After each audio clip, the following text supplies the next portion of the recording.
Have you ever met a child on the street who unknowingly carried the last clue to someone you lost forever? Ethan Walker hadn't thought about his sister Sophie in years because thinking about her meant remembering the night she disappeared at just 10 years old, swallowed by the silence of a cold Oregon dusk. But one morning during his daily run through a quiet park in Portland, he saw the little girl, asleep on a bench hugging a ragged teddy bear. She didn't beg, didn't speak, until she began to hum a lullaby. One Ethan hadn't heard since Sophie was alive, and when he asked for her name, the girl simply said, "Grace. My mom is coming back. Her name is Sophie." What began as a passing encounter would unravel a mystery buried for decades, and awaken a bond forged in heartbreak, loss, and the quiet hope that maybe, just maybe, the people we've lost are still trying to find their way back to us.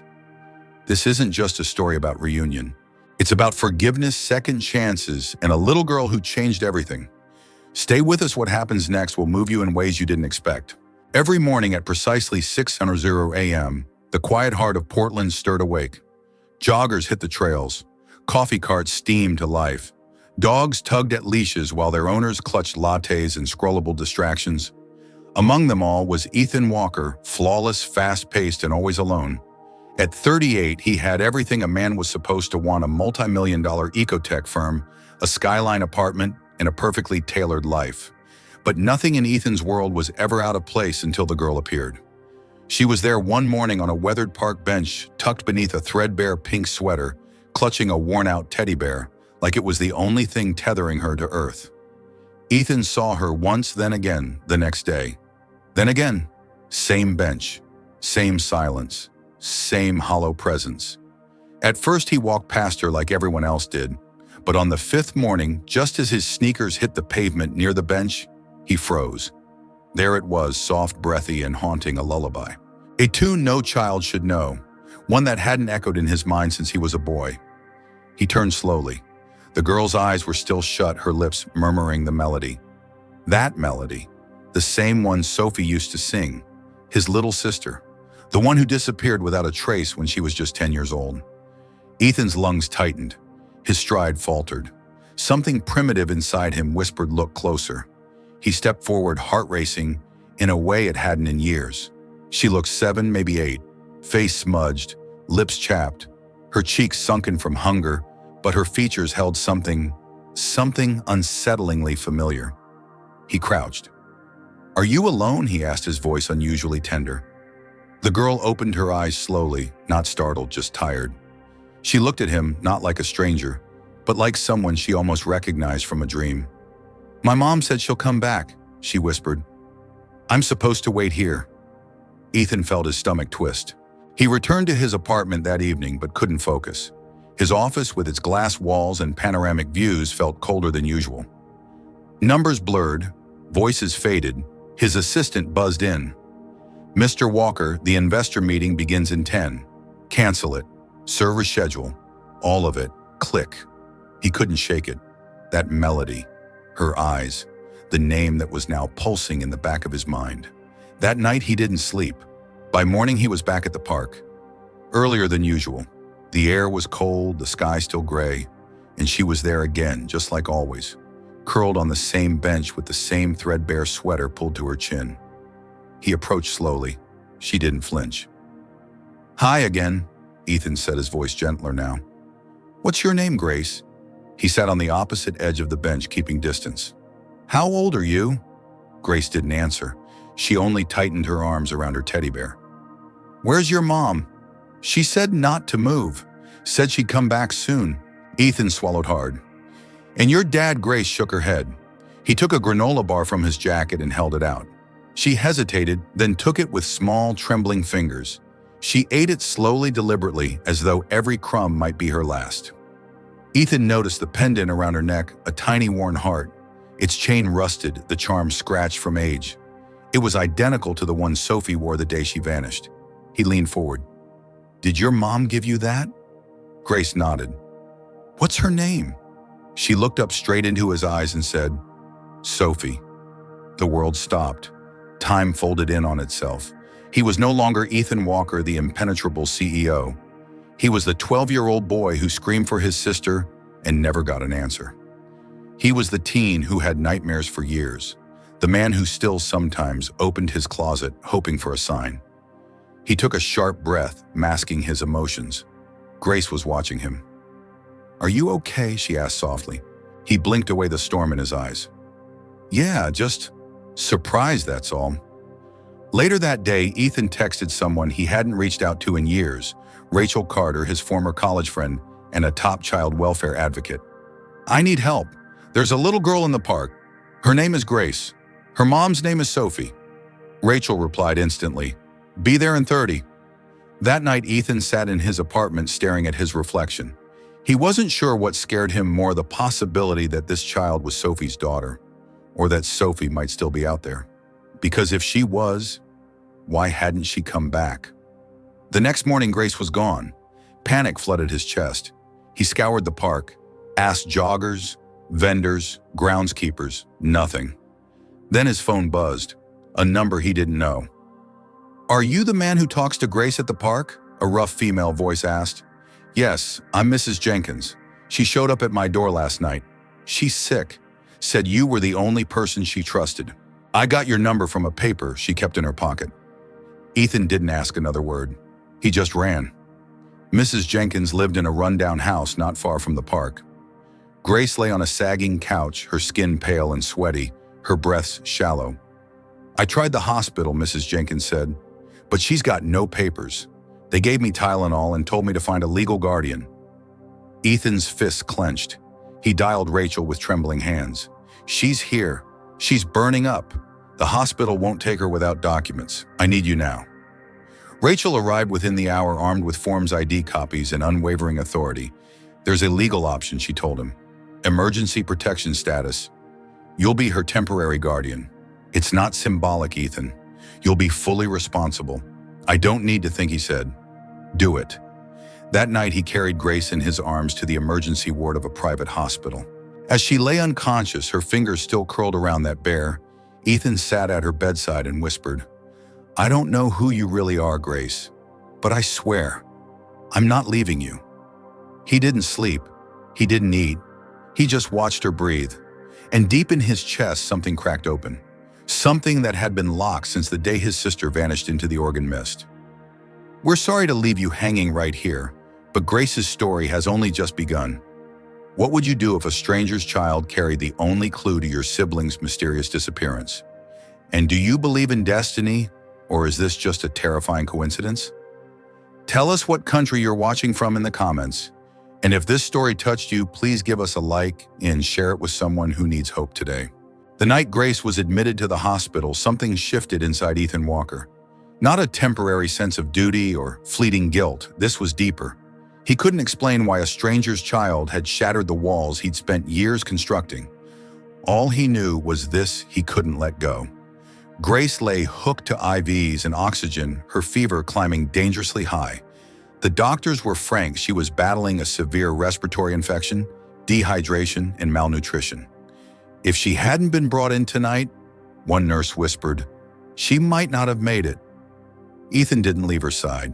He sat in that sterile room all night, staring at the heart-shaped pendant around her neck, worn smooth from years of clinging. He knew it so well it hurt. That wasn't just a child's trinket, it was Sophie's. And if that pendant was real, then the impossible might be true. By morning, Grace stirred. Her small eyes fluttered open, and the first thing she did was reach for the bear. Then she looked at Ethan. "You stayed," she murmured. "I told you I wouldn't leave." She smiled faintly, and in that second, Ethan didn't see a street child. He saw a girl who had been waiting far too long for someone to choose her. Rachel arrived with coffee and a stack of paperwork. "You're officially her temporary guardian," she said. "Now we start searching for the truth." Ethan reached into his pocket and pulled out the photo he had found the night before, a picture of Sophie taken just before she vanished. In it, she was beaming, one hand resting on her chest. Around her neck, the same heart pendant. Rachel's eyes narrowed. "It's identical." "There's more," Ethan said, almost in a whisper. "I think Grace is her daughter." Rachel's breath caught. "Then we need to find out what happened to Sophie." That afternoon, Rachel made a call to a man known more for results than charm, David Brooks, a private investigator who specialized in missing persons. His voice was gravel, his manner blunt. 7 years ago, your sister disappeared without a trace, David said, examining the photo. No sightings, no activity. You're telling me a child shows up with her necklace and knows her name? She sings Sophie's lullaby, Ethan said. She even said her mother's name is Sophie. David didn't blink. Then I'll find her. But if your sister's alive, she might not be the person you remember. 3 days passed with no word. Ethan split his time between the hospital and the office, though he barely looked at a spreadsheet. Grace was recovering quickly. Her color returned, her strength too. But what surprised Ethan most wasn't her physical progress. It was how she spoke his name, how she trusted him. One evening, while brushing her tangled hair, he noticed the pendant again. Gently, he lifted it. Do you know where your mom got this? She had it forever, Grace said. Said it was from someone important. Said I should wear it if I ever got lost. Ethan's heart pounded. Grace, what's your last name? She shrugged. I don't know. Mom never told me. Then she hesitated. But sometimes at night she'd cry. She'd say, she was sorry. She'd say your name.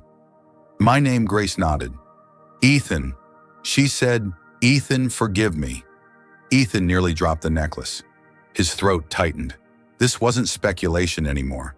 It was blood. It was memory. It was Sophie. That same night, David called. I found something. A Jane Doe checked into a rural clinic 6 years ago in Cedar Ridge. Multiple injuries, broken ribs, head trauma. Used a false name. No ID. And the staff said she had a child but came in alone. Discharged herself early. Before leaving, she left a note. One word, Grace. Ethan gripped the phone. Is it her? We won't know until we go there. The next morning, Ethan drove 5 hours north into the misty hills of Oregon. David met him outside a weathered cabin on the edge of a dying forest. She's inside, David said. I showed her the picture. She didn't deny it. Ethan stepped toward the creaking door. Inside, the air smelled of wood smoke and damp memories. And there in a dim corner on a battered chair sat Sophie. Her face was older, drawn, marked with years of running and regret. But her eyes, they were still Sophie's. Hi, Ethan, she said softly. He stood frozen, breath caught between rage and relief. I thought you were dead, he whispered. I thought Grace was dead. Sophie said, tears spilling down her cheeks. They told me she didn't make it. I ran. I couldn't breathe. I couldn't live. Ethan knelt in front of her, shaking. She's alive, he said. She's safe. She's with me. Sophie's hands trembled. I don't know if she'll want me back. Ethan looked at her, his little sister broken, but breathing. She's been waiting for you every night. At that moment, Sophie crumpled into his arms, and somewhere in that collapsing silence, a family lost in time began to mend. We know, cutting the story here feels cruel, but trust us, the next part will shatter you in the best way. And you?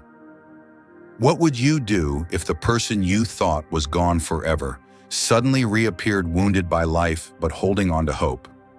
And do you believe children truly remember the ones who love them, even after years apart? Tell us in the comments where you're watching from. We love hearing your stories. And if this chapter moved you even a little, please like the video and share it with someone who needs to believe in second chances. The days that followed Ethan's reunion with Sophie were quieter but not lighter. She hadn't yet agreed to meet Grace face to face. The fear was still gripping her, a fear not of her daughter's anger, but of her silence. That heavy, uncertain silence children carry when they've been hurt and have no words to explain it. Ethan returned to Portland with the promise Sophie would think about it. In her hands, she held a photograph of Grace taken just the day before in the hospital, smiling faintly as she clutched her teddy bear. That photo, Ethan hoped, would be the start of something. Back home, Grace was stronger, her voice steadier. She now walked freely through Ethan's home, always hugging that bear, always wearing that heart pendant, but she didn't ask about her mother. Not once. And that silence, it screamed. One rainy afternoon, as Ethan filed papers in his home office, Grace entered, holding something folded in her hands. I want you to give this to her, she said quietly. Ethan opened it, a letter written in careful, shaky handwriting. Dear Mom, I don't know if you're still out there, but I'm here. I've been waiting. I never forgot you. I just didn't know how to find you. I'm not mad. I was scared. But I think maybe you were too. If you still love me, I want to see you. But only if you're ready. Love, Grace." Ethan didn't speak. He only nodded and tucked the letter into his coat pocket. That night, as promised, he left it under the park bench where Grace used to sleep. 3 days passed. Then one morning, Grace walked into the kitchen before sunrise. Ethan was already there pouring coffee. "She got it," Grace said. Ethan turned. "How do you know I dreamed about her?" she said softly. "She was reading my letter and she was crying, but not sad tears, the kind that make you breathe again." Later that day, a note appeared in Ethan's mailbox. No envelope, just a single folded page that read, "Tell her I'm ready to see her. I'll come to your house, not as a mother who left, but as a woman who's trying to return." That Sunday, Ethan made the house feel warm. He didn't tell Grace right away. He didn't want to get her hopes too high. He baked muffins, lit the fireplace, and asked Rachel to be there just in case things got too overwhelming. When the doorbell finally rang, Grace froze mid-step. "She's here, isn't she?" she asked. "Yes," Ethan replied, "but only if you want to see her." Grace's lips trembled. "I do." Sophie stood at the door, her hair longer, her frame thinner, but her eyes locked onto Grace with a hunger only a mother could carry. She didn't move. Grace did. The little girl walked slowly toward her, each step a lifetime. She stopped just inches away, tilted her head, and asked the only question that mattered. "Did you mean it?" Sophie's voice cracked. Every word. Grace opened her arms, and for the first time in 7 long years, mother and daughter found their way back into each other's hearts, not through explanations, not through apologies, but through the kind of embrace that says, "I've missed you so much it hurt to breathe." Time passed. Seasons turned. Sophie moved into a small apartment not far from Ethan. She started therapy, got a job at a local sewing shop. She didn't try to erase the years she had lost, she simply showed up for the ones ahead. Grace enrolled in school. She was behind at first, quiet and guarded, but slowly she began to bloom. She laughed more, drew pictures of houses with 3 figures in them, one tall man, one woman with long hair, and one little girl always holding a bear. Ethan never asked to be called Dad, but one morning as they packed lunch for school, Grace looked up and said it. "Dad, do I have time to eat another muffin?" He couldn't speak, only nodded, pretending something had gotten in his eye. 3 years later, the house was louder, full of music, crayons, and the occasional burnt toast. Ethan's office was no longer filled with shareholder reports. It now held finger paintings, soccer shoes, and bedtime storybooks. One evening, Grace pulled out a box from under her bed. In it were both letters, hers and Sophie's. She added a third, a letter to herself. "Dear Grace, you were so scared, but you made it. You forgave. You believed. And now you laugh. You're not the girl on the bench anymore. You're the girl who got back up.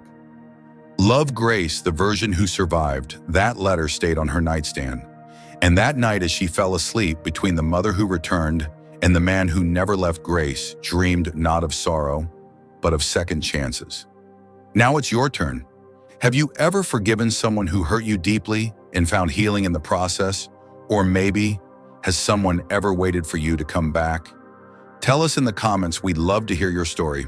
And what did you think of this story? Comment number 3 if it touched your heart, number 1 if it didn't meet your expectations, or number 2 if it felt just okay. Let us know where you're watching from, and don't forget to like, tap the heart, and share this video with someone who still believes in second chances.